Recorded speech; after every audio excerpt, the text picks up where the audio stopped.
Boa noite a todos. Em nome do Diretório Acadêmico de Relações Internacionais, Mônica de Menezes Campos, da Universidade Federal de Santa Maria, eu gostaria de dar as boas-vindas a todos os presentes nessa transmissão no nosso canal do YouTube. No dia de hoje, promovemos a palestra Relações India-Brasil, o caminho a seguir, a ser proferida pelo Cônsul Geral da Índia, em São Paulo, Sr. Amit Kumar Mishra, a quem tenho o prazer de dar as boas-vindas. A presente atividade visa discorrer sobre as relações bilaterais entre os países, com especial enfoque à visita de Bolsonaro à Índia em janeiro de 2020 e a agenda estabelecida entre os governos para os próximos anos. Desse modo, gostaríamos de expressar nossa gratidão ao Consulado Geral da Índia no Brasil, pelo seu contato e interesse em transmitir seu conhecimento, bem como experiências aos estudantes de relações internacionais e demais espectadores interessados na temática. As relações diplomáticas entre o Brasil e a Índia completaram seus 70 anos, em 2018, tendo seu início subsequentemente à independência indiana. Contudo, a parceria já é de longa data, remontando as relações informais no período colonial. A intensificação da diplomacia entre as nações, entretanto, se deu a partir da década de 90, sendo impulsionadas pela criação do IBAS e, posteriormente, do BRICS, tendo esse último, inclusive, realizado sua 12ª cúpula no decorrer da semana passada. Sendo assim, sem mais delongas, passarei a apresentação de Amit Kumar Mishra, ele que é diplomata de carreira, tendo trabalhado anteriormente como Cônsul Geral em Perth, na Austrália, antes de assumir o cargo de Cônsul Geral da Índia em São Paulo, em junho de 2019. Ele passou a integrar o corpo diplomático indiano em 2004, após servir em missões diplomáticas no Egito, Arábia Saudita, Afeganistão e Austrália. Em seu trabalho no exterior, o cônsul trabalhou com política externa, comércio exterior, educação, cultura e questões relacionadas à diáspora. De 2011 a 2014, Amit trabalhou no Ministério das Relações Exteriores como secretário, lidando com as relações dos Estados Unidos e Índia. Ele é também pós-graduado em botânica, com especialização em biotecnologia e fala hindi, inglês e árabe. Agradecemos novamente a todos pelas presenças e, como já mencionado anteriormente, essa atividade excepcionalmente será realizada em inglês. Desse modo, passaremos agora à apresentação nesse idioma. So, good evening everyone. On behalf of the Academic Directory of International Relations, Mônica de Menezes Campos, of the Federal University of Santa Maria, I would like to welcome everyone present in this transmission on our YouTube channel. Today, we promote the lecture, India-Brasil Relations, the Way Forward, to be presented by the Consul General of India in São Paulo, Mr. Amit Kumar Mishra, who I am pleased to welcome. This activity aims to discuss bilateral relations between these countries, with special focus on Bolsonaro's visit to India in January 2020, and the agenda established between the governments for the coming years. Thus, we would like to express our gratitude to the Consulate General of India and Brazil for their contact and interest in sharing their knowledge, as well as the experience for the international relations students and other watchers interested in these subjects. Diplomatic relations between Brazil and India completed its 17th year in 2018, having started subsequently to the Indian independence. However, their partnership is a long-standing one, going back to the colonial period. The intensification of diplomacy between nations, however, took place since the 90s, being driven by the creation of EBSA and later BRICS. The latter even held its 12th summit over the last past week. Before moving on the Consul's general presentation, I would like to invite Mr. Bruno Handler, PhD in International Political Economy from the Federal University of Rio de Janeiro, Associate Professor and Coordinator of the International Relations course at Federal University of Santa Maria, in addition to Professor of the Postgraduate Program in International Relations by the same institution, to deliver the opening speech of this activity. Thank you, Professor Bruno, and the floor is yours.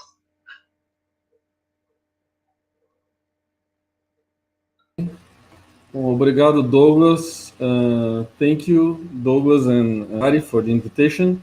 And first of all, in the name of the undergraduate course of International Relations of Universidade Federal de Santa Maria, I would like to welcome the diplomata Amit for delivering this speech of such an important country as India for us. And like our students and everyone else who is watching us right now, to have a good time, enjoy and learn from Mr. Mishra, all his teachings, and it's such a pleasure for us to have you here, Mr. Mishra. So talk too much because it's about you and your presentation. So that's it. I would like to thank you for being here with us. The word is with you. So before starting, so without further ado, I'll introduce Mr. Amit Kumar Mishra, who is a career diplomat. Mr. Mishra worked as a Consul General in Perth, Australia, before taking charge as Consul General of India in São Paulo in June 2019. Mr. Mishra joined the Indian Foreign Service in 2004 and has served in India diplomatic missions in Egypt, Saudi Arabia, Afghanistan, and in Australia. In his postings abroad, Mr. Mishra has dealt with political, commercial, educational, cultural, and diaspora issues. From 2011 to 2014, he worked in the Ministry of External Affairs as Undersecretary, dealing with the India-United States relations. Mr. Mishra has done post-graduation in botany with biotechnology as specialization. He knows Hindi, English, and Arabic. Finally, we would like to announce that the YouTube chat will be available for any questions and comments. Therefore, we ask interested parties to send them during the exposition by these means, so that they are later going to be directed to the Consul General. And that during the lecture, an access link to the press release of this activity will be made available to those interested in certification. Thanks again for your availability, Mr. Amit, and the floor is yours. Thank you, Douglas. Thank you, Professor Bruno. It's a pleasure to join you all today for this evening session and talk about India-Brazil relationship.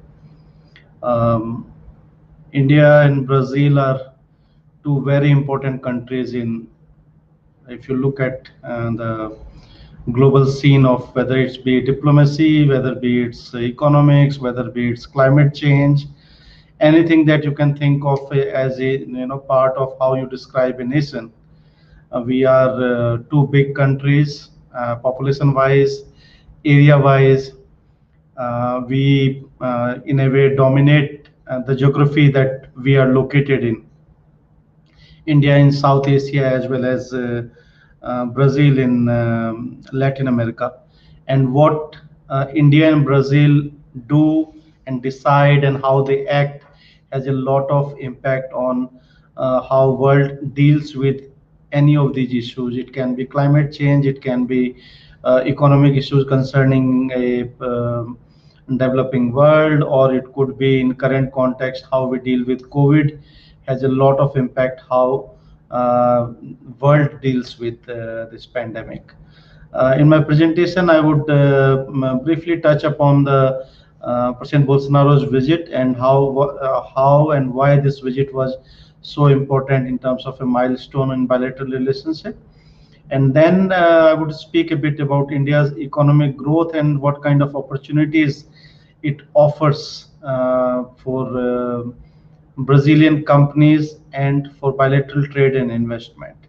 And then I would be happy to indulge in a conversation and listen more from students what kind of queries they have, or it can either be from something that my presentation includes, or it can be anything related to India Brazil, or if they think of something else also related to India, if they want to ask, everyone is welcome to direct these questions at me.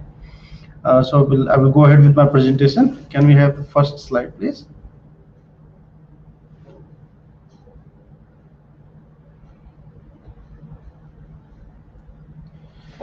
This picture is from last year, end of last year, same month, but it feels like a different era because of COVID. But last year, 11th BRICS summit, this is bilateral between our Prime Minister and President Bolsonaro on the sidelines in Brasilia. Next slide.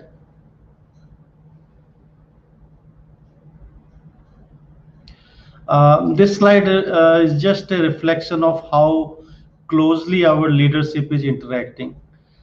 These, as you can see with the dates and the cities, this was 3 times within a span of 6 months that our leaders met which obviously, if leadership is meeting this frequently, it gives it simplifies it. It reflects two things: one, the closeness among the two countries, how important we treat each other, and that we are sitting together and we are sharing our views on the different platforms. Osaka in June 2019 was G20 summit. Brasilia, as I mentioned, was on the sidelines of BRICS. And then in January 2020, it was President Bolsonaro's visit to India. Next slide, please. All of you are aware that President Bolsonaro paid official visit to India in January.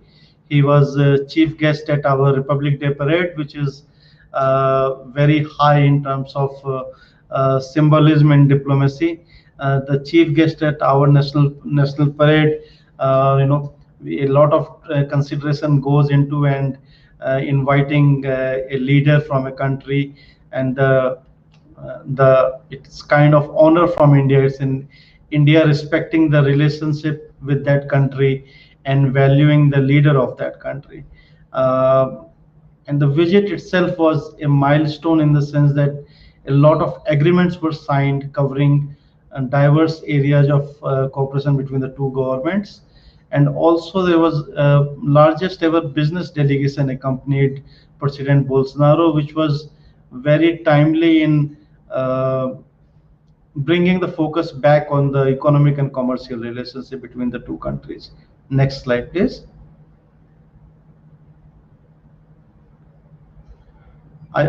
This slide and the next slide, I also want to mention that even though the COVID has stopped physical meetings and the leaders are not traveling that much, but just within last 2 weeks, our leaders have shared platform on virtual summit.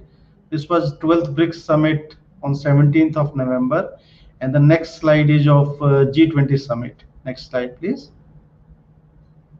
So as you can see that these two slides just reflect back on what I started with the presentation with, that India and Brazil are among the most important countries as far as global scene of diplomacy or economic development or developmental issues. Those conversations start. This is the region that we share a lot of membership of a lot of plurilateral as well as multilateral platforms, be it with IPSA, BRICS, G20, G4 for UN Security Council reforms, WTO. Our collaboration is is multifaceted, to say the least. Next slide, please.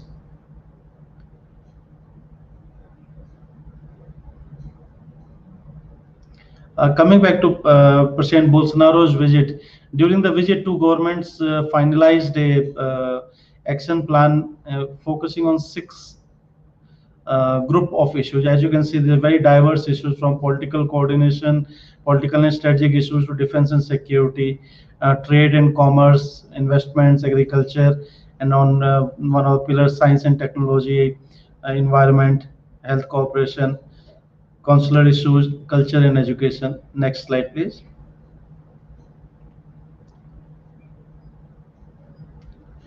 Next 2 slides are just the listing of MOUs and agreements that were signed during President Bolsonaro's visit.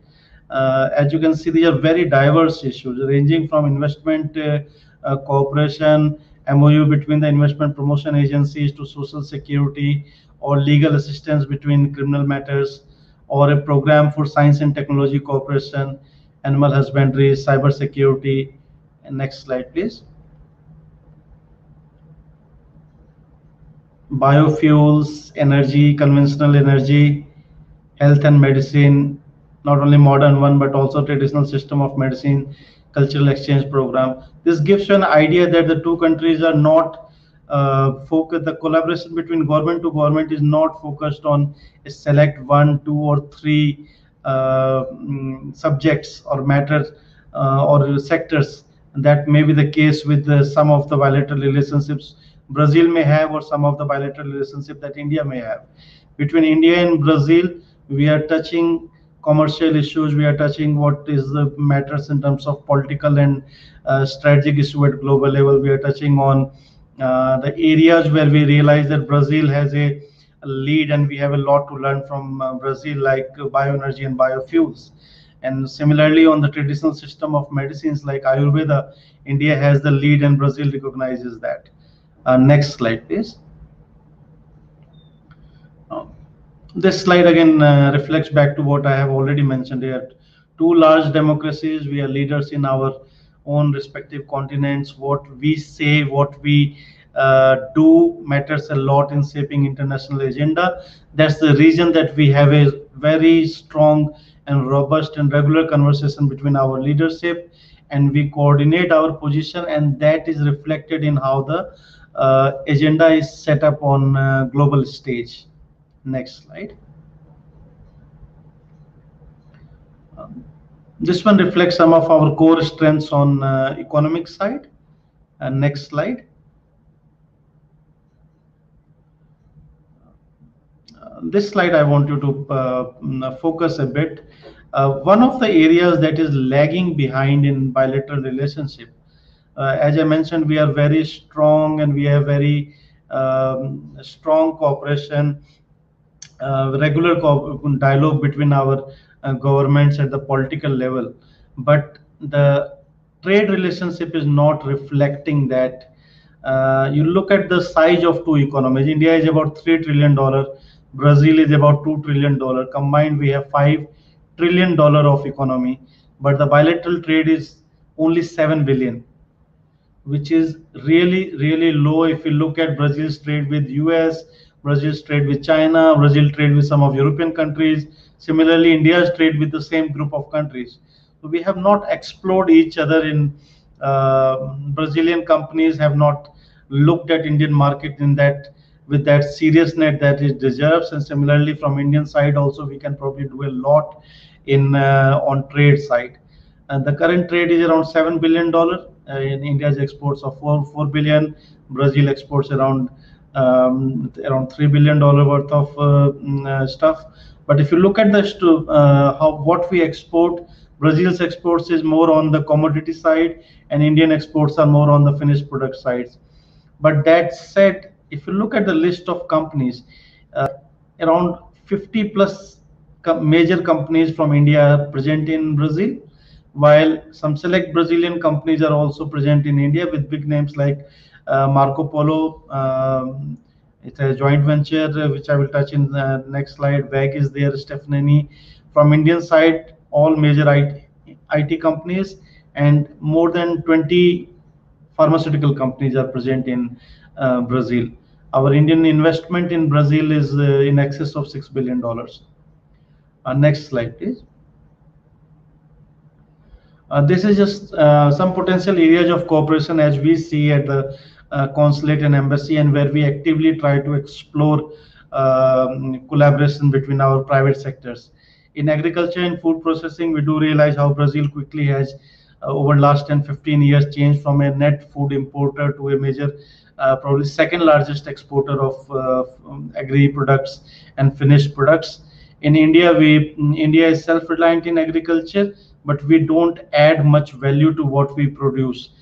We believe we can learn a lot from the growth of multinational companies like BRF or JBS, or how cooperatives in Brazil have managed agriculture. On energy side, Brazil traditionally was a major exporter of crude oil to India. We hope that it reaches the same levels as it was before 2015. In renewable energy, India has a massive scale-up program. We are targeting 175 gigawatts of renewable energy by 2022, including 100 gigawatts by solar energy. This is an area where Brazil can learn from us. Indian companies can probably help develop Brazilian renewable energy sector, especially with focus on solar and wind. Rare metals, electronics. India is a major consumer of electronics, is a major IT power. There are a lot of collaboration possibilities here. As I mentioned, more than 20 pharma companies are present in Brazil. From India, we are a third largest biotech companies in terms of research and development. On defense, we realize that a lot of Brazilian companies can probably meet what India is looking in terms of procuring defense equipment. India is one of the major defense equipment buyers. We have a new program where we are inviting foreign companies to set up shop in India and help develop our internal defense industry. Similarly, aviation and aerospace, Embraer's position as the third largest company in aviation sector, in manufacturing industry, in manufacturing aeroplanes is well respected, and the Embraer planes are already in service in different segments in India. India offers a large market, but other than that, we also believe that Embraer can probably help in development of our own aviation manufacturing industry in India. The next slide would focus on India's economic development. It's a small film. It will give you some figures on India's economic strength and different segments. Can we have this? Movie, please.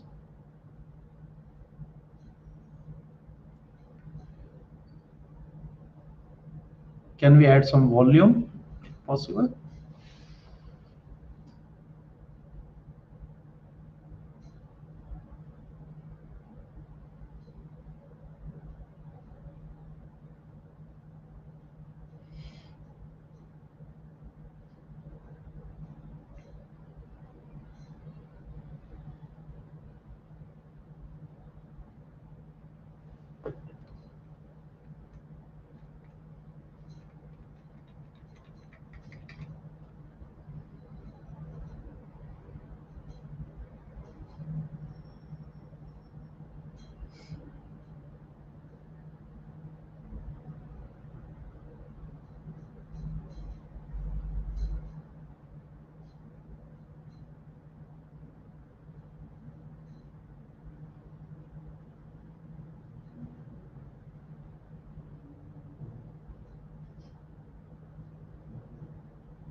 I hope you got some idea about the size of the Indian economy from these figures. It would have been better with the volume. Maybe for the next movie, if we can increase the volume. But for the timing, can we go to the next slide?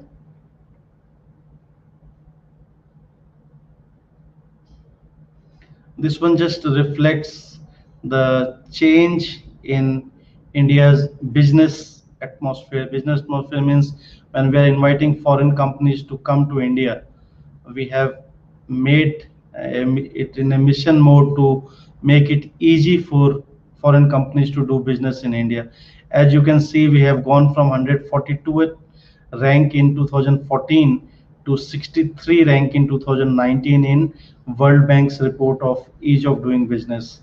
This 79 place jump is highest for any country in last 5 years, and we are continuously working to improve the business atmosphere, the functioning for private sector, to make it easy, remove the laws that are not relevant. And it was all done as part of this Make in India program that was launched in 2014, which aims at increasing India's position as a manufacturing power. increasing the contribution of manufacturing sector to Indian GDP, invite foreign companies, invite foreign investment, and help Indian domestic industry grow. Next slide, please. This also you saw in the video that was played. Startup India, again, last 5 years has grown substantially. Around 50,000 startups are there in India. 27,000 plus are startups recognized by Government of India, getting some sort of official support.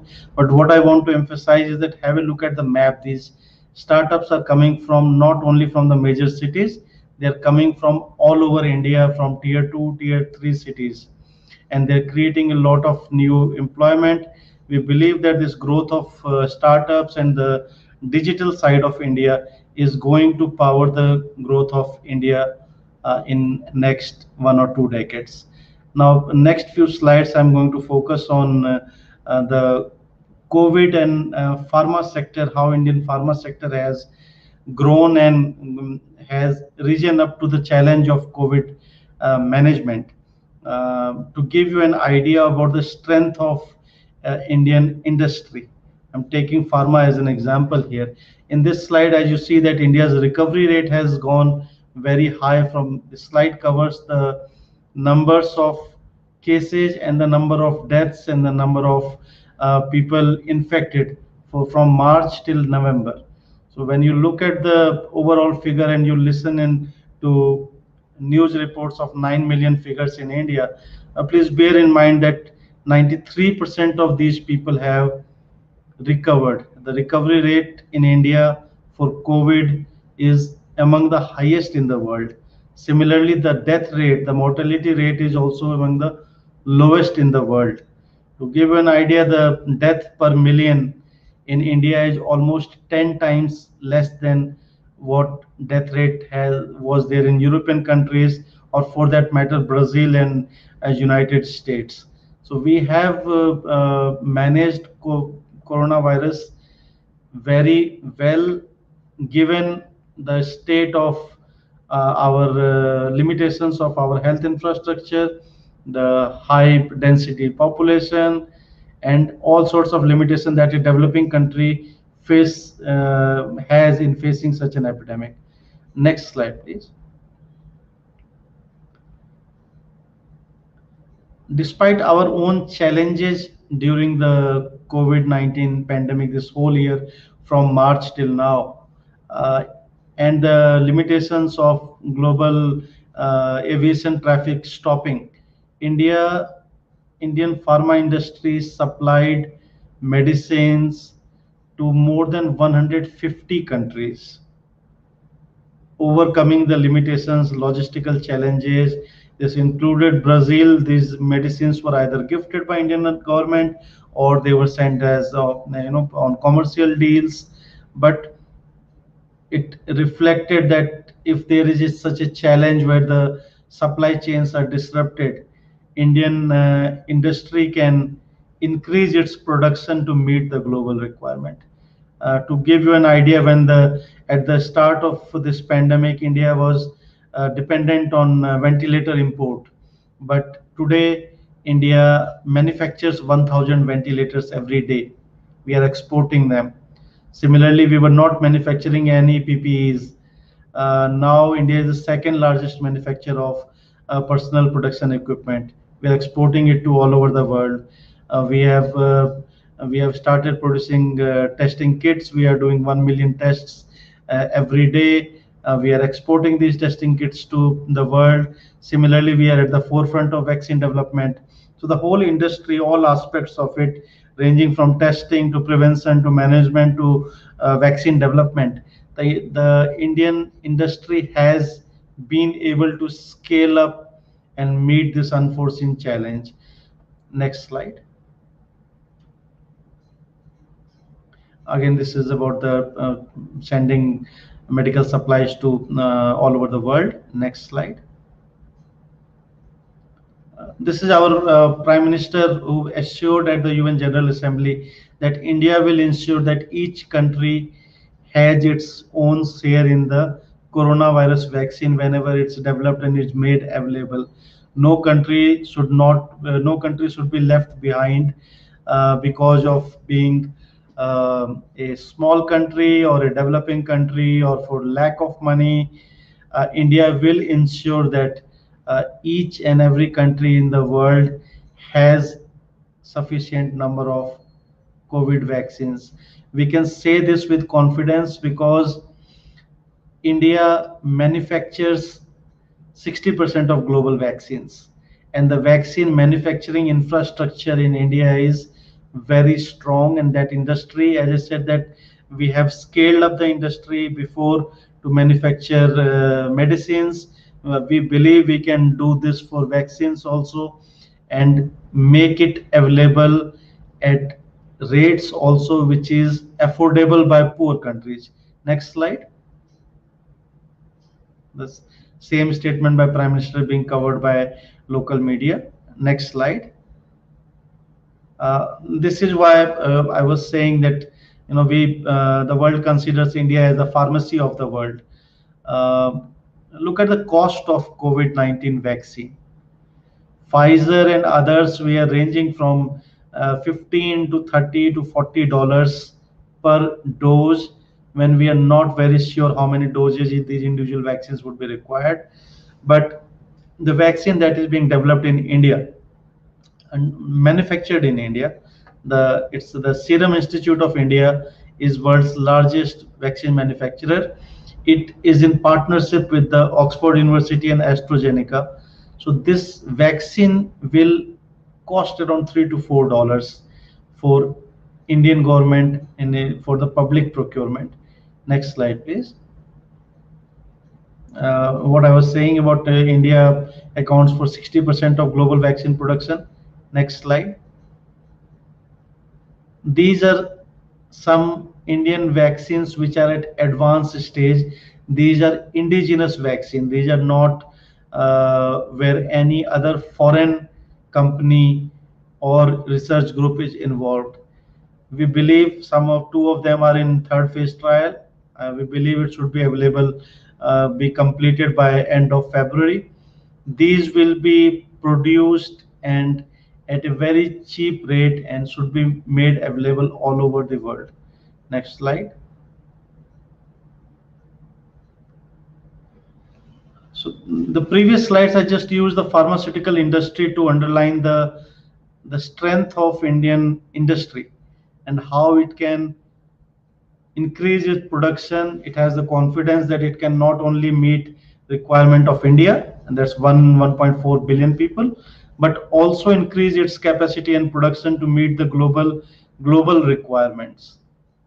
This has led to this initiative of Atmanirbhar Bharat.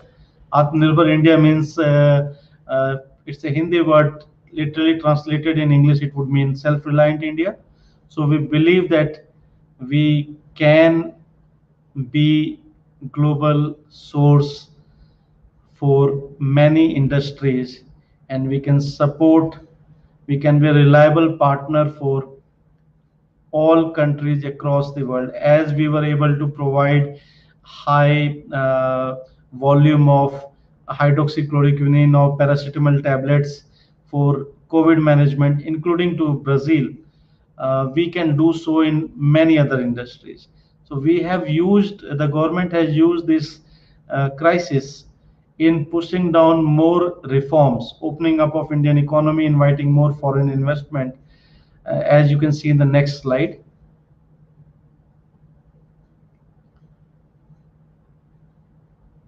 We have government has announced a package of $265 billion to support industry and other things.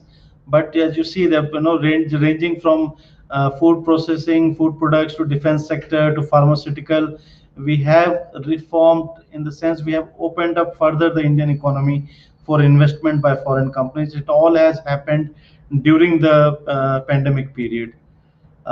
Next slide focuses on the digital India. It's a slide by McKinsey. Can we have the volume for the slide, please? Sound.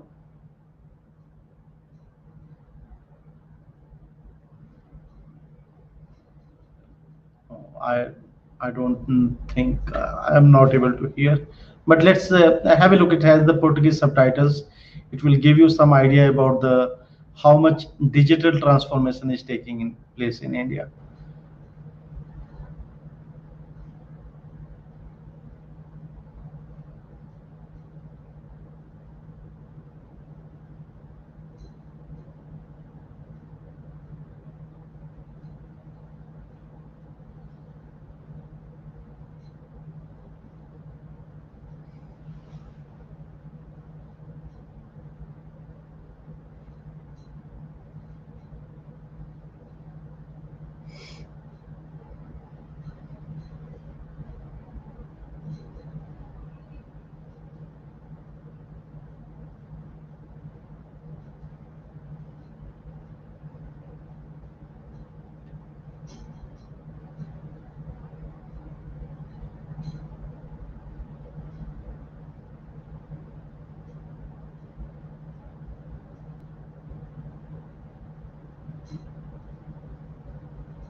What I would want to highlight is that the internet data cost is lowest in India.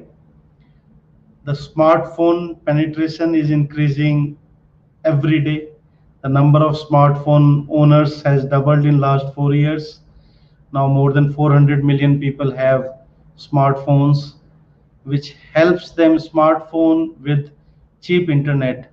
It helps them access a lot of services, government services or e-commerce and other things which were not available just few years back. And it has opened up all new possibilities. We believe that this digital infrastructure, which in contrast to the physical infrastructure of road, ports, etc., on that also Indian government is working. But the digital infrastructure has developed, is doubling at a rate which was unthinkable some years back. So the technology is going to drive the growth of India, create jobs, and help us reach the goal of 5 trillion economy by 2025. These are some of the sectors that we are, the commercial opportunities that these sectors offer as part of this Make in India initiative. Next slide, please. The next slide shows you the push on infrastructure that we are looking at. 100 smart cities, industrial corridors, land, rail transport, airports, dry ports, railway stations. As you see, so on both sides there is a major push on upgrading and creating new hard infrastructure of roads, railways, ports. In parallel, we are also seeing a massive growth of digital infrastructure with internet, smartphones, optical fibers, connectivity for even the last village. Next slide, please.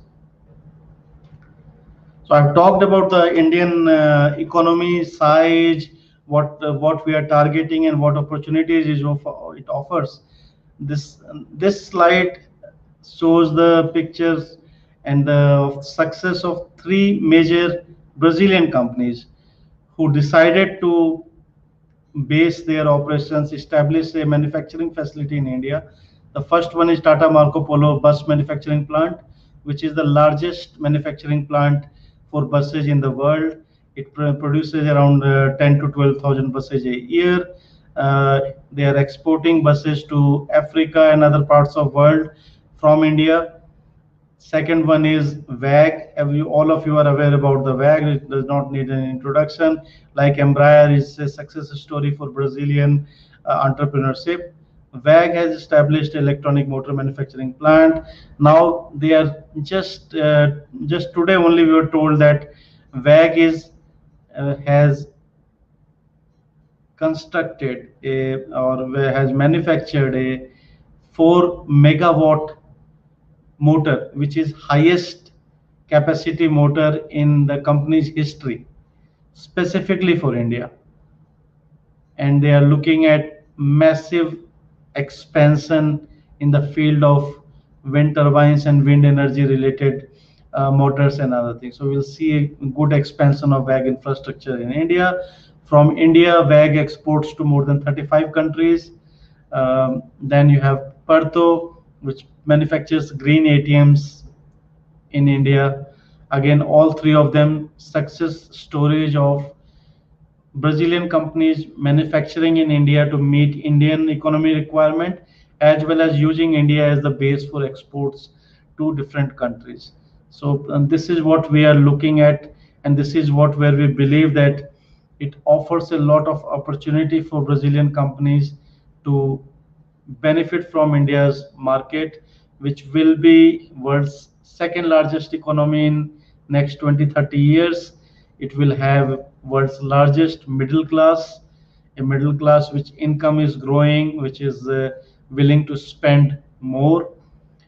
And in the process, Brazilian companies would grow in their size, make money, and use the benefit from the low cost, skilled labor, young labor.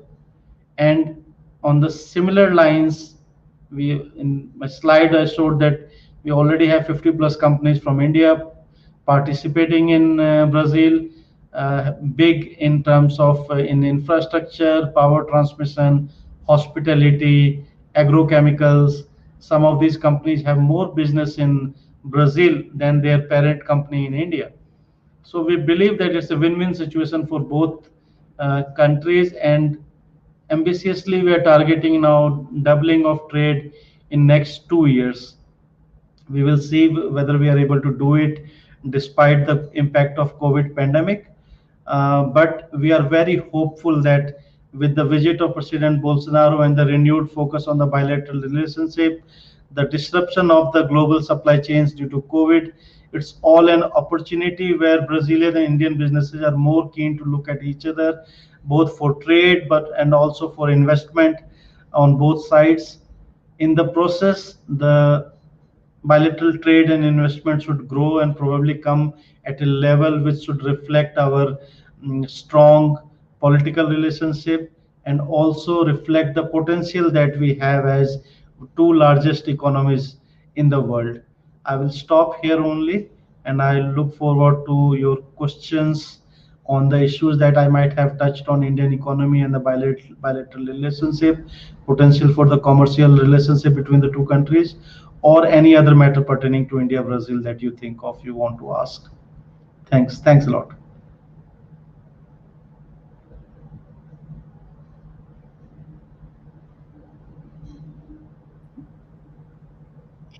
So I'm back. And first of all, I would like to thank you very much for the excellent exhibition, Mr. Amit. I believe it was very enlightening for all the students and the spectators, in addition to raising several points that normally end up going unnoticed when we think about India-Brazil relations. Initially, I'd like to take advantage of one of the benefits of being the mediation of this activity, which is being able to open the block of questions. When we think about the importance of this visit, the semiotic question, what it represents, it's undeniable that we recognize its impact, given that President Bolsonaro was the guest of honor of one of the main public celebrations in the country. If we think in more economic terms, it is unquestionable that the both countries have not been properly exploring their commercial potential, which now these national leaders are proposing to double by 2022. I like to think historically, and something really catches my attention. India and Brazil occupy important roles as regional powers, North America and South Asia, and also had similar development projects through the abandonment of import substitution policies in favor of a global insertion. I believe the point that I want to get and what I'm interested in the face of a lot of different similarities and predispositions, what exactly was missing for this relation to really intensify? Would you risk theorizing something? Sorry, I did not get the last part. What is missing? And what was missing for these relations to really intensify? If you would risk something. One limitation that people often quote or the observers say that we are located too far from each other geographically, which was a factor if you go 20 years back. It's only in last 30, 20, 25 years that the globalization has brought all of us together, and more than that, the technology has brought us together, right? Before COVID pandemic, we would not think of an event where Indian speakers and the Brazilian speakers can be on the same platform without physically coming here, right? And when you talk of physically coming, you don't have direct flights. For business, there is no direct shipping route. So that was a limitation. But now, as we speak, the point that we make to business community is that the distance is in your mind, because India does a lot of business with US and Canada, which is same distance, right? Brazil does a humongous amount of business with China, which is more. You add 5,000 kilometers more from India, right, for shipping supplies and other things.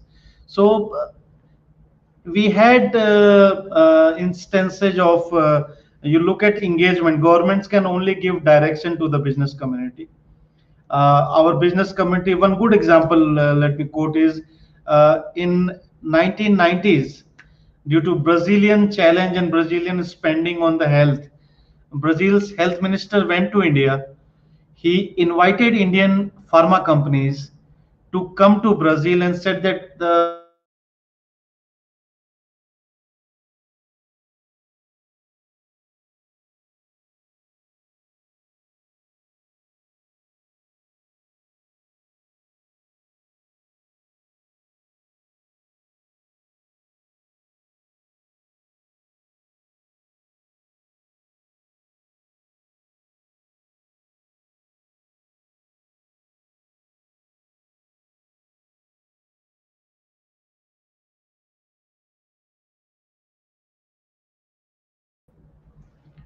yeah, sorry, it got disconnected. I was saying that at the invitation of Brazilian health minister in 1990s, Indian companies took a challenge, and I would say took the daring step of coming to Brazil. And today we have around 30 major companies in Brazil.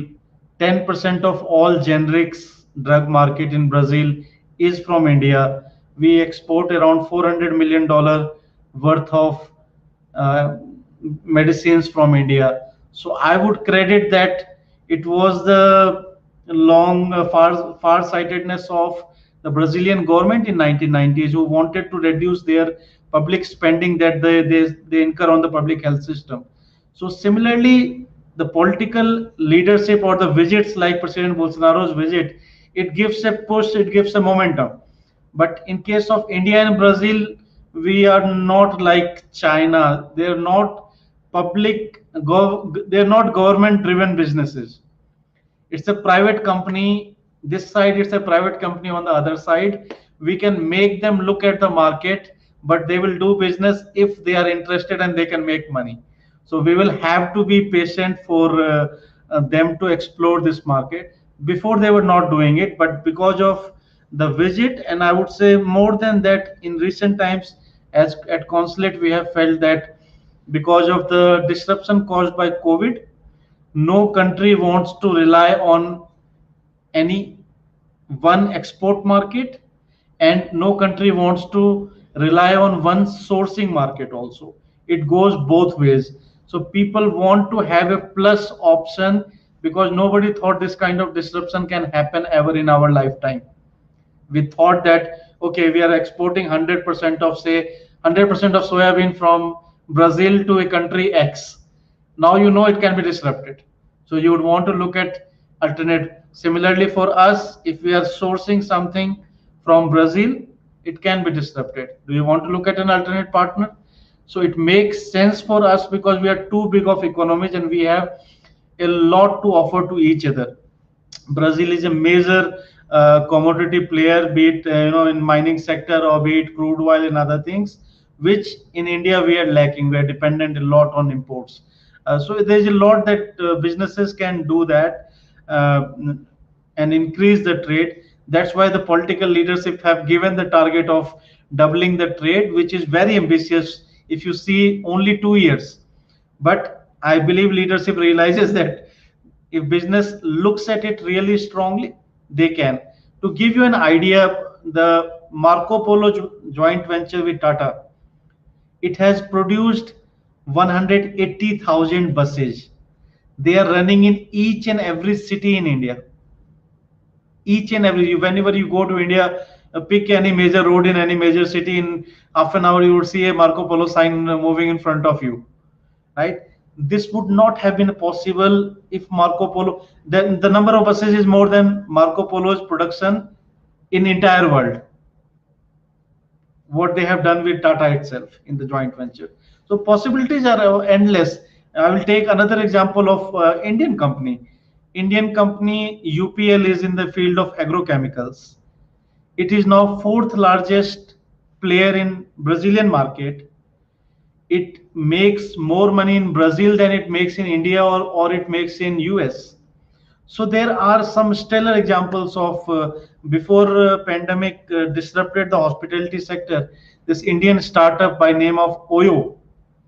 Many of your students might have seen it and not realized it. It's an Indian company. It's OYO in capital against a red backdrop. It's like they call it Uber of hotels. It came to Brazilian market 1 year back, and in 1 year it spread to 70 cities. It's already the third largest hotel chain in Brazil. So sometime it can click just like that, right?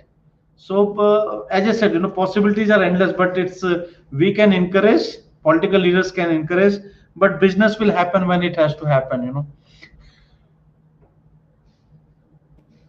Perfect.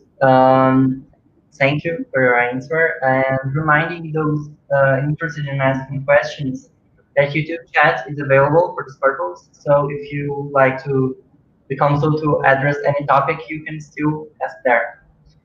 We have some right now. I'm going to project them under here and read it as well.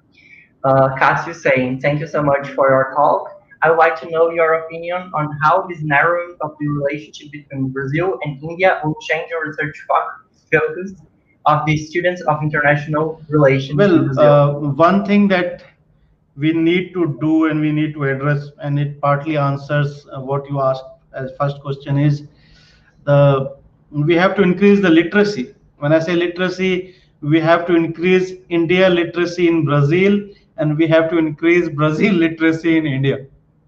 We need more people looking at each other, and what I'm doing today evening with you guys is part of that exercise only, to reach out to the generation that would matter, the people who have 40-50 years of their professional career ahead of them. If we can sensitize them about, because this is probably the right time for, in India we feel that in 5 years India will be the youngest country in the world. Brazil is a young population. We are similar in having a young population with a smartphone in our hands, right? So it's time for us to reach out to universities, also create connections between our scientific community, between our academic community, because again, governments can hold hands, we can sensitize to each other, but if you are able to connect one research group with another research group in India, then they can, if they are working on say smart city programs, if you find a solution for Sao Paulo, it will 99% it will work in Mumbai. So our startups have a lot to learn from each other, right? And we are strong. Sao Paulo is, I understand Sao Paulo is home to around 12 startups. In India, we take pride. We have around 30 plus, 12 unicorns. India is home to around 30 plus unicorns. We can learn a lot in it. Again, I'm saying that it's not about narrowing the relationship, but it's different verticals. Academia is one of them. Commercial relationship is one of them. Startup community will be one of them. We do make our efforts in trying to connect this one.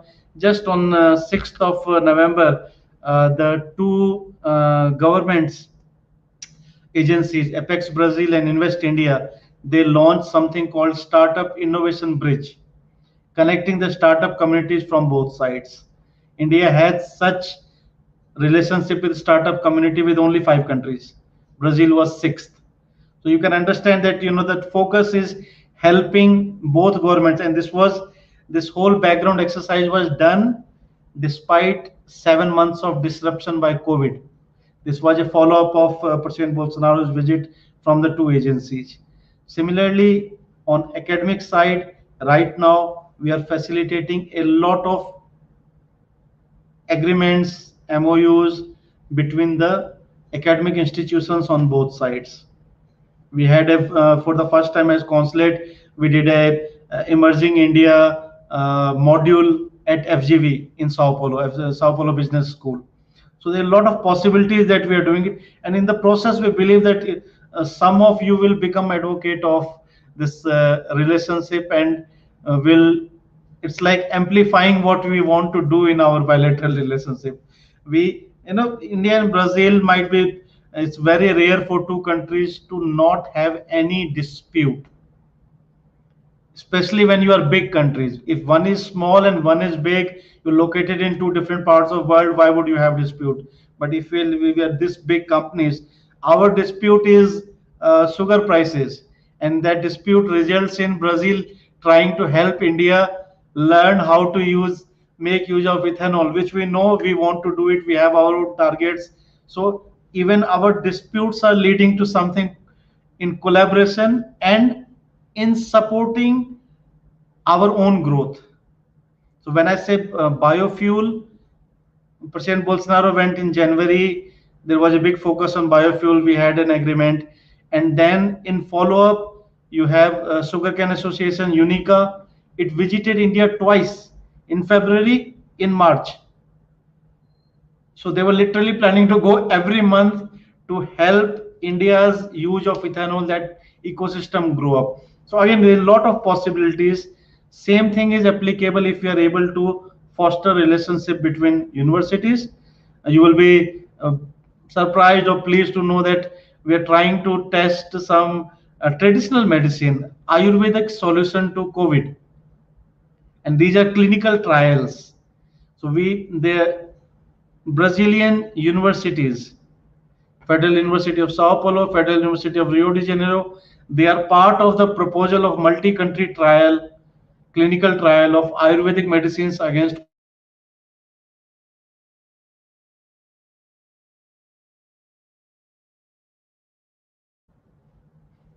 crisis created the opportunities.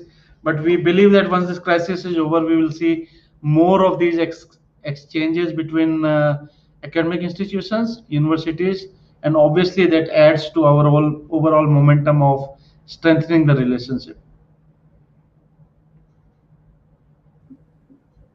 Incredible. We have Patrick asking something as well. He says, Mr. Mishra, thank you for your presentation. My question runs into the inequalities subject. We have seen that both countries have a lot of similarities, including inequality. What is your vision about this issue, and what are India and Brazil already doing about this topic? Is it enough, or there is space for more actions? Thank you. Oh no, it's never enough. Especially we are not developed countries, and here I might quote in one of the programs I was with. I had the honor of speaking on the panel with the Brazilian ambassador to India. He mentioned something that stayed with me after the program, that for the developed world, poverty is on their TV screens.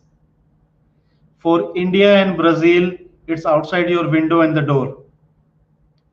We have a major challenge of social inequality, economic inequality, and we have a long way to go. India more so. Brazil per capita income is still very high compared to India. India, for all the strength that I gave you the figures for India, but always remember it's 1.4 billion people. So when you divide it per capita, it's a very, it becomes a low figure, and that's a major challenge for us. But with economic growth, we have been able to bring people out of poverty. To give you a figure, between 2006 and 2016, United Nations estimate that 270 million people were brought out of poverty line in India.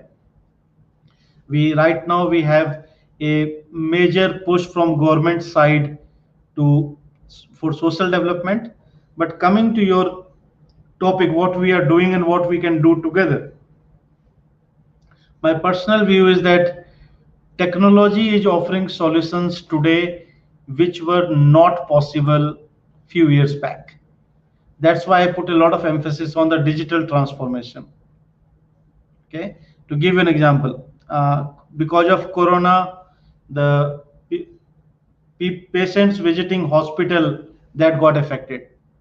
Indian government launched a telemedicine application, which right now almost 1 million people have used that to hold consultation with their doctors.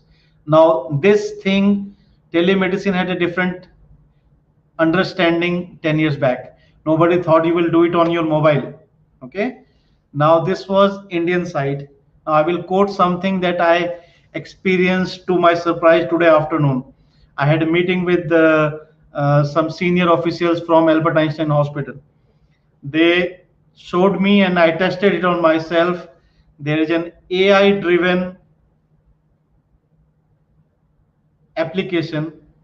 So you hold the mobile in front of you, of your face, for almost 15 seconds. It measures your oxygen saturation, it measures your respiration rate, it measures your heartbeat, and it tells you how much stressed you are. I was glad to know that I was not stressed. Okay. So tell me, this was unthinkable, right? So this is just two examples in the field of health. Right now, there are three areas that I have seen in my 1 year here in Brazil: agri-tech, health tech, and fintech. In these three areas, technology and the growth of private companies and private initiatives in both Brazil as well as India is going at a phenomenal pace. This is going to help change the face and solve the problem of the social inequality that we face. It's different for both countries, but I believe it's a big collaboration space where we can learn from each other. The governments are doing their bit to connect each other, but let me give you an example. When Corona came, each of these countries provided support to the poor people, right? In Brazil, you had 600 reais per month, right? In India, we had a similar amount. What's the difference? In Brazil, you needed people to come out and collect it, right? In streets. In India, 5 years back, government literally forced everyone to have a bank account. They said, if you don't have a bank account, we will pay for it. Have a zero balance account. If you have no money, forget about it. We will pay the bank to keep it going. And with this bank account, we connected it to the biometric ID. In India, 1 billion people have a 16-digit number with a fingerprint and their iris scan. This is something unique to India. No other country in the world has. But since we were able to create these two things, it was a world's largest financial inclusion program. We never thought it would be used for something like COVID. But when COVID pandemic came, when India had a very strong lockout, here you had at least industry going on. In India, you could not come out of your house. If you came, probably you would be taken away by police. It was that strict. But the government was able to transfer all the help that we were providing, financial amount, directly to their bank account, which they are operating from their smartphones. So you did not, there was no physical interface between government and the person, the beneficiary of this thing. What central bank is trying to do here now with the launch of, I think you call it PIX, or for 24-hour payment system. In India, we started, it's 3 years back. In first year, the digital transaction, first month, it was in millions. Now, it's around 3 billion transactions per month. So you are teaching, mobile is easy. Even if you give to illiterate person, you leave him, it's like giving mobile to a child. If it figures out. Similarly, even illiterate people in India have figured out how to use it. So this, obviously, it might be not visible to the first instance, but it's bridging that gap between, it's the same internet, it's the same application, billionaire uses it and the last person uses it, probably for buying the same stuff from the market. So it's getting addressed in addition to what governments have in terms of developmental scheme and trying to bring people up and other things. So there are a lot of opportunities, and I just said, it's never enough. We can always, there can be another application that we have not thought of which can help us address this social inequality problem. I hope I have been able to answer at least partly what the question was. We have another question from Vitor that first says thank you for your time and for talking to us about this important subject in both our nations and developing world. And then he asks, in recent years, Brazil has been turning to other developing superpower, China. In your opinion, would it be the advantage for both Brazil and India to work together instead of relying on China? Slightly difficult and political question, but let me try to answer it. I would say that I would go back to the point as I mentioned that in the one lesson that COVID has taught everyone is that you cannot be over dependent on one source for your imports and one source as market for your exports. It goes back to the old saying of never put all your eggs in one basket. Okay, so the world will benefit if it's multipolar in terms of military power, diplomatic power, economic power. So that way Brazil will benefit from engaging India. To give you an example, what's the difference between India and China? India will grow 4 times in next 10 to 15 years. China won't. China has already, China is around 15 years ahead in economic growth curve compared to India. What is India's strength? We are a young country. China is already seeing population reduction. India will have the world's largest middle class. China won't have it. That said, the economic opportunity and the comparison is wrong. China is not agriculturally self-dependent. We are.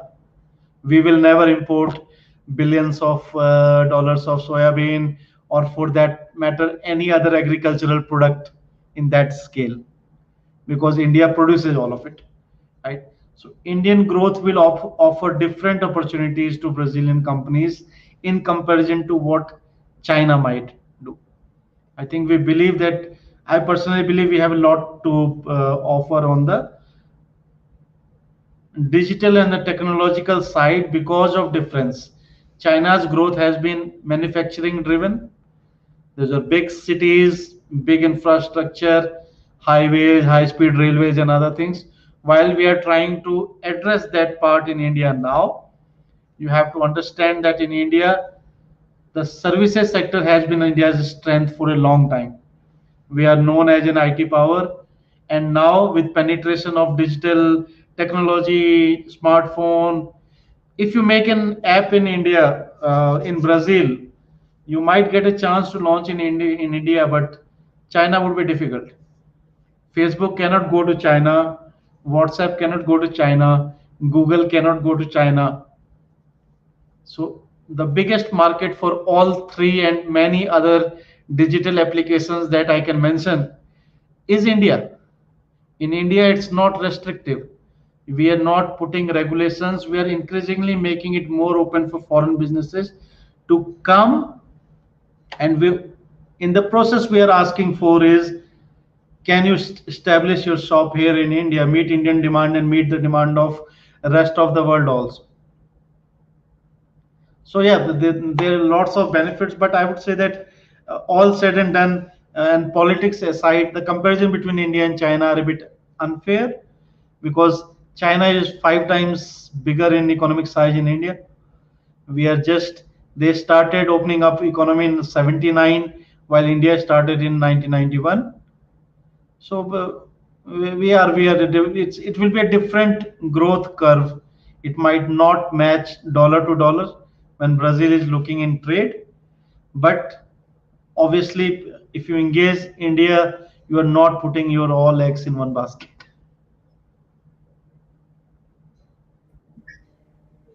Thank you. We have a question, another one from Breno, that says, I now have a new friend.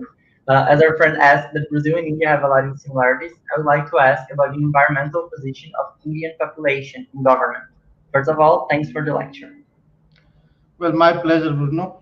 And it's a good question. I would say that we are a very despite our challenges and what you read here and there about environmental challenges in India, let me tell you that we made some commitments in Paris climate change accord, which we are going to exceed our commitments.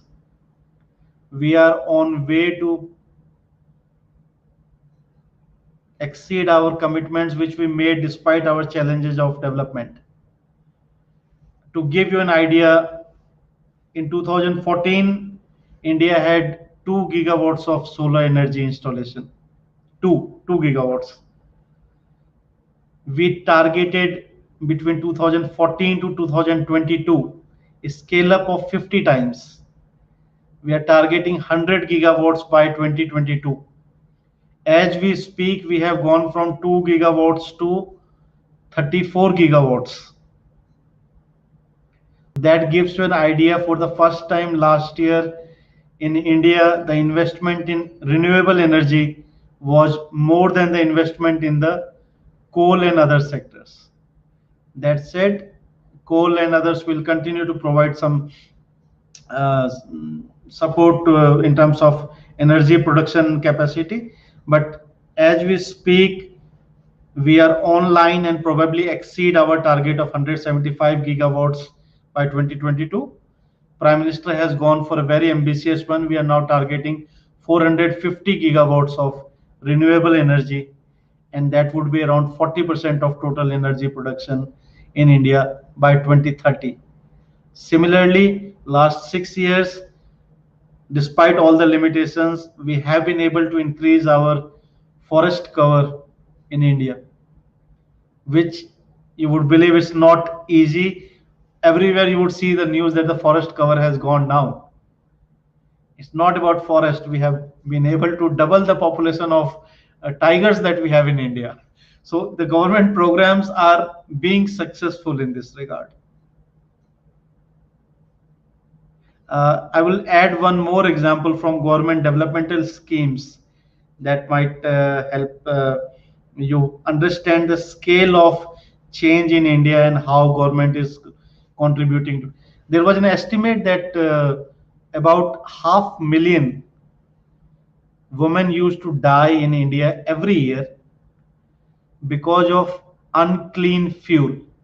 You use wood, coal, cow dung cakes to cook food, and since unfortunately women are the one who are indulged in this cooking in the rural India, this is WHO estimate. So one of the schemes that government came up was to replace all of it with LPG, with clean fuel. In 3 years, 80 million new LPG connections were given by government. So 80 million households left unclean fuel. So you can, on one side, I've mentioned the health benefit. On other side, you can estimate how much it means in terms of carbon dioxide addition to the environment. Similarly, I will give you another figure.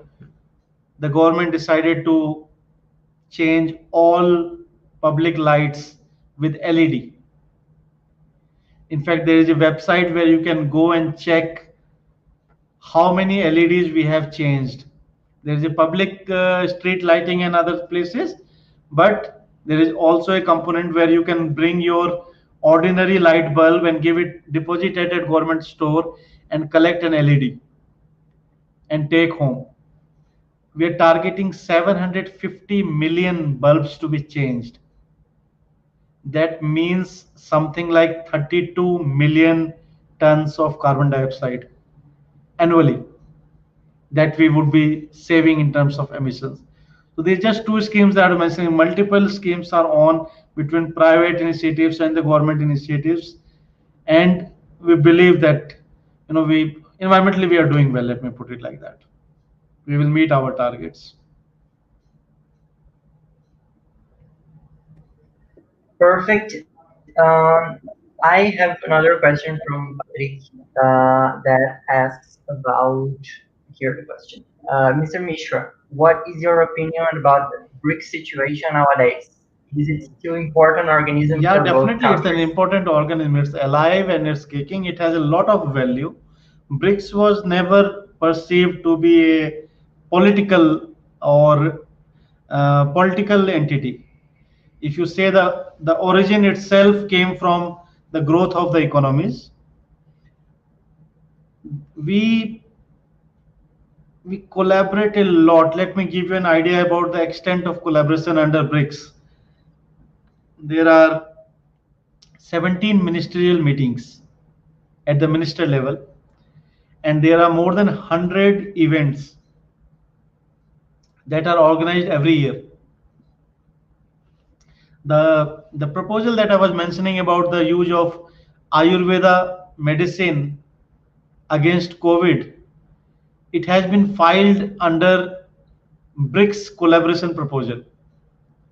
So we have university from South Africa, university from Brazil, and university from India forming a consortium to do this research. That's just one idea. Similarly, we are doing research against malaria, dengue. We have common challenges in this regard. So you can pick up any vertical that you can think that your government deals with. Collectively, the basic motto of Brazil is that collectively we perform better than sum total of our individual efforts. So we have a long way and long journey to go ahead, but the collaboration is working very fine. The one of the most visible collaboration result, I would say, is a new development bank. The bank has given $1 billion to each of Brazil and India to mitigate the impact of COVID on the pandemic. Right? We just last week it has approved a $500 million loan for a peripheral road connecting system between Delhi and one of the major cities in India. You are having similar kind of loans coming through for developmental projects in Brazil, and these loans are better than the terms that you get from any other lending body, including World Bank and IMF. So we definitely, BRICS has a lot of relevance in terms of India, the growth and development of India and Brazil, and especially meeting these targets in terms of bringing up our development targets, achieving our development targets. So B asks, in your opinion, how does you and India cooperate in the area of human rights and women's rights? Both of them are covered in bilateral collaborations as well as in multilateral frameworks. We are member of same set of plurilateral and multilateral organizations that deal with it.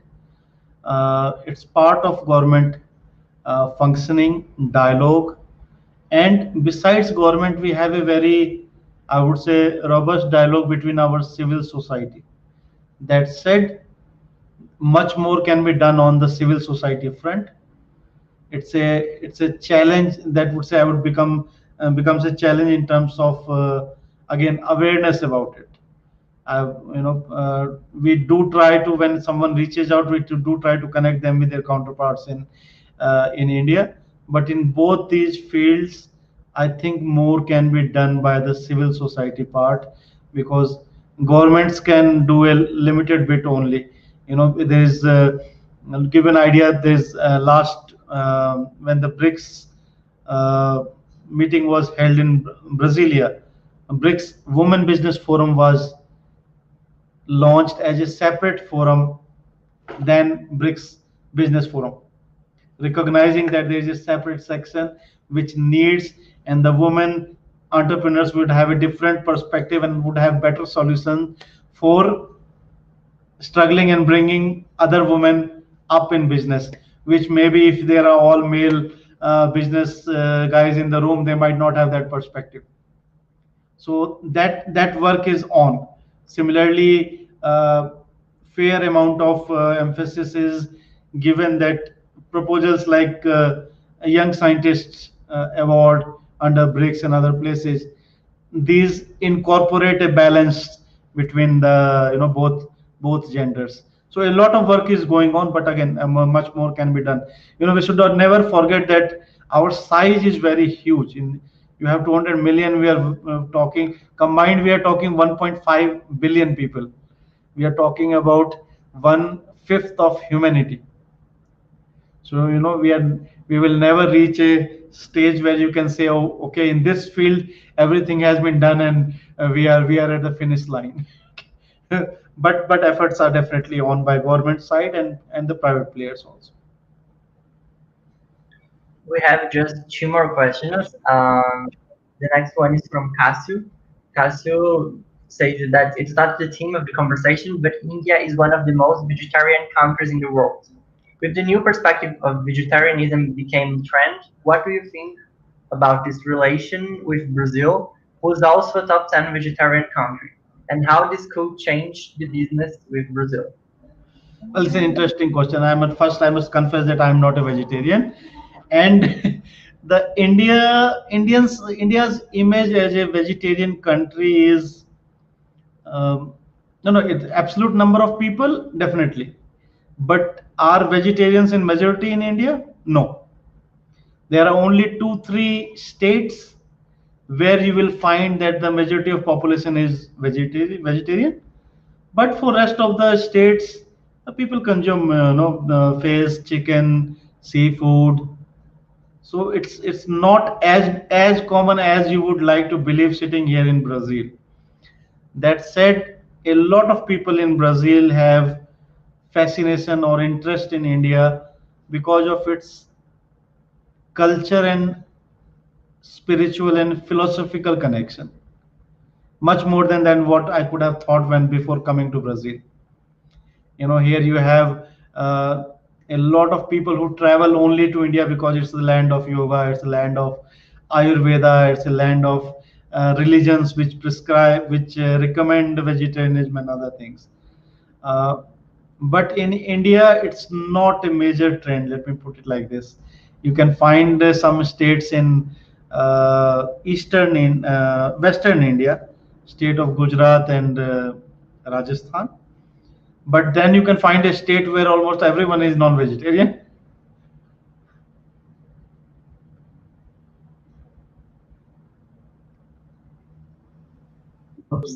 We have one more question from Raissa that says, good evening, Mr. Mishra. In your opinion, what Brazilian commodities could have more space in the Indian market? I would say everything. When I say everything, because as the middle class grows, the purchasing power of Indian middle class grows, the income that they are spending on merchandise of choice, not the merchandise of necessity, There's something that you want to buy clothes to cover yourself, and there's something that you go and you look for a brand of a choice. So increasingly, what happened with China will happen with India. You will have a growing number of hundreds of millions of people who are looking for better options. So in that context, it applies to food products. It should apply to orange juice. If we are importing French orange juice, why not Brazilian orange juice? It will come. Similarly, it will apply to processed food. It will apply to garments, textiles.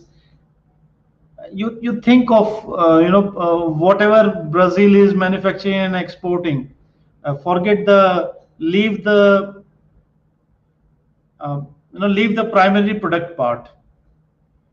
The agricultural commodity, food grains, or crude oil, or those things. Anything that is in value addition and that comes to self and you are exporting anywhere, theoretically it can come to India. It will come because one, it's 1 billion people. They are going to buy things, and once people have money, there is obviously a urge to look for options. And why not the imported one? Why not the better one? Why not the organic one? In food, we go for better quality and then we go for organic one, right? And from non-vegetarian, you can go to vegetarian, then you can go to vegan, right? So it's the same ladder that we are looking at, and that's why we believe that, and that's why I was emphasizing also during my presentation that it's not we're not looking for only Brazilian companies to come and invest in India and then do it. It has to be both ways. It has to be, the trade cannot be driven by only one country manufacturing and other buying it. Like this technology that I saw here, it's an Israeli technology, but the one I tested my stress in afternoon, that one I would want to immediately take it to India, because it has been tested in, I was told it was tested in Belo Horizonte to monitor the COVID patients and their recovery, and it has been very successful. We can learn from Brazil and adopt that.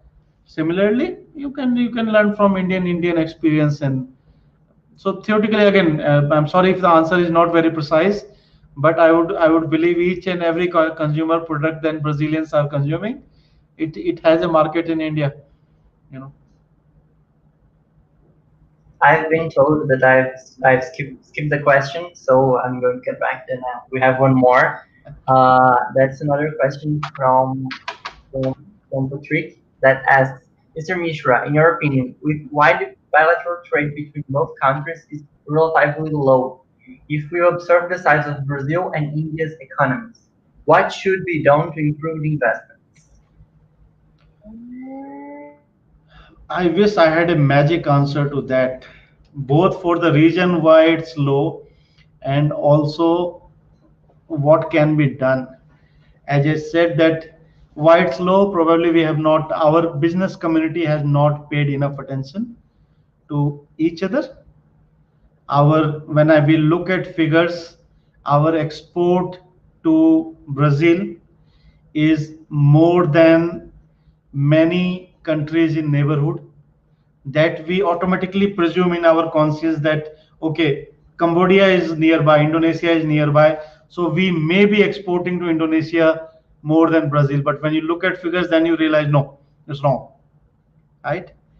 We are hopeful of better trade with Brazil because we export a lot to Latin America, and some of those commodities are not yet entered the Brazilian market.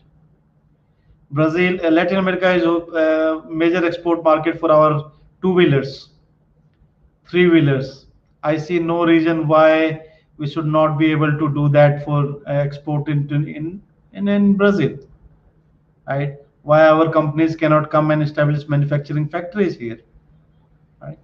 Similarly, Brazil, for a common Brazilian entrepreneur or a exporter, might think that some European country might be that important, but in the process is ignoring that the size of Indian market, the growth in Indian market. Where will we want to invest? The place which is going to grow 4 times the place where which is more or less, Europe is more or less stable now. It's not going to grow much. The growth will come from Asia, and that will be followed by the growth in Africa. That's the way economics is going to work. COVID or no COVID, that does not matter. If you look at 20-30-year horizon, this is the growth that you are going to see. And Brazil being primarily an exporting country, it will look for markets. So we are very optimistic that Brazil will look at India. India is already looking at Brazil. Political leadership, what we are doing, the political leadership, as I said, it can provide an emphasis, make you turn the face of a businessman, saying, okay, why don't you look at India? Why don't you look at Brazil? But the visit maybe take them also as a business delegation to India. But the actual business conversation and the business, that has to make commercial sense.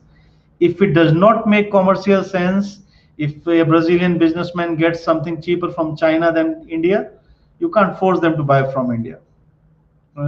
That's something that India and Brazil being democracies, you can't do that from government side. But as I said, we are very optimistic because the companies that have come to Brazil from Indian side, there are some really extraordinary success stories.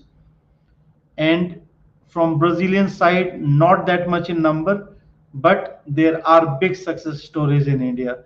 If WAG is creating some products only for India, those are the biggest transformers that they are building. So obviously there is a lot of potential. In due time, it will increase. I have no doubt about it. It went down. I must add, in 2014, it was very high number. It was around $12 billion. It went down because of the 2 years of recession in Brazilian economy, where its entire demand came down, imports came down, exports came down. It never recovered from that figure. If you look at the bilateral trade figure for last 5 years, Indian exports have grown, but Brazilian exports to India have not grown. To put it in simple terms, Brazilian industries have to do a bit of more heavy lifting, because if we are looking at doubling the trade, it can't happen from one side, and we don't want it to be happen from one side. No, one-sided trade is not good for. It's important that both companies from both sides engage each other in terms of trade as well as investment. And we are hopeful. The size of, as the question itself mentioned, the size of economy is so big. Why should it not happen? If there was one region we could identify, we would immediately address it. There obviously are multiple regions because it's multiple sectors that have to engage. But to give you an example, what it can work, last 15 years, Indian government is running something called Focus Latin America. Brazil is an important part of it. It has resulted in increase of 4 times in our exports of textiles, auto components, pharmaceuticals, agrochemicals. All these sectors have gone from almost $100 million to $400 to $600 million. So we are very hopeful. All government does is it provides support to a mid-level company guy to come here and participate in trade fairs in Sao Paulo, take care of his flight tickets, and maybe sometimes the putting up a stall here, the meat part of its cost. When they come here, what is it? They interact with the Brazilian businessman. Entire South Latin America comes here in Sao Paulo for these trade fairs, and that has contributed to the growth of this exports from our side. If it happens from the Indian side, I see no reason why it should not happen from Brazilian side. We are very hopeful, and when I say we I mean both Indian and Brazilian governments. We are very hopeful of that bilateral trade will not only increase, it will soon reflect the potential that we have. The background team just told me that, warned me that there is one more question from someone has just sent it. That's the last one, I promise. That's from Kasu, that asks, recently the diplomacy between subnational entities, also called para-diplomacy, is rising in Brazil. What are our thoughts on para-diplomacy between India and Brazil subnational entities? Thank you. I would admit that I was ignorant about the word para-diplomacy. So thank you for mentioning that. But we do realize that having that level of engagement across all sectors and all stakeholders between the two countries, it's not something that only government can do. We will have to many other players will have to pitch in that. One effort that we would want to do from our side is to engage Brazilian states a bit more than we have done in past. Before I came to, if I can confess, before I came to Brazil, I thought about, okay, it's a $2 trillion economy, and in your mind you spread that $2 trillion uniformly over the entire territory of Brazil. When you come to Sao Paulo, then you realize Sao Paulo is bigger economy than even Argentina, right? It's bigger than anything that you can think. It's 1/3 of the Brazilian GDP. So now we are focusing on, okay, can we engage Sao Paulo separately also? This month only, ambassador who arrived recently 2 months back, he paid 2 visits. We had very productive meetings with FIES, governor, and everyone. We would want to create a framework where we can engage the states. Similarly, city level also, we need to have those agreements, but those are government structures. We would want to have these replicated in each sphere. When I say universities, in academia, research groups in science and technology, on the cultural side, all areas that we can think of. If there are entities, I talked also about civil society. We all have to engage each other. That then only the challenge of increasing the awareness and the potential, the literacy part about what I mentioned before, then only it can be addressed. We are trying our bit. If you have any suggestion, Casio, I will share my email IDs with all of the group. If any of you have any suggestions, we are always welcome. Young minds think better. Once you get into system, you sometimes get affected by that, what you call tunnel vision. You look at a problem in one particular way and sometimes miss the potential.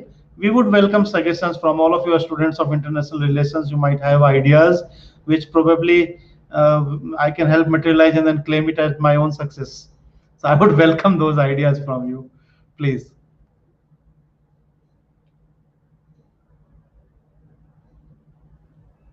So finally, we would like to thank you again for your availability, Mr. Amit, and I believe that this activity has been of a great value for all of the viewers. So, Mr. Mishra, before thank you, I would like to know if you have any means of contacting you of the embassy for questions about the relationship between Brazil and India. Also, I would like to reiterate my thank yous on behalf of Academic Dignitary and the International Relations course of the Federal University of Santa Maria, especially for interest in our university and our students. Unfortunately, Mrs. Bruno cannot stay with us at the end of life. So I will thank you on behalf of the course of Relations Internationals of University of Santa Maria. Your words are very important to strengthen our relationship with India and to clarify the main topics about this relationship. That I hope be prosper. Good night. Thank you once again, and thank you for all your students who have connected today. I really appreciate the opportunity, and it was a pleasure to interact with all of you. We will share my email address, and I would request Douglas and Casio to share the presentation with the students, especially the videos. The videos will look better with the background music. So that has more impact. But please feel free to send any suggestions, any questions that you might have. We are here to help in any queries that you might have on India-Brazil relationship. I really appreciate this opportunity, and thank you. Muito obrigado.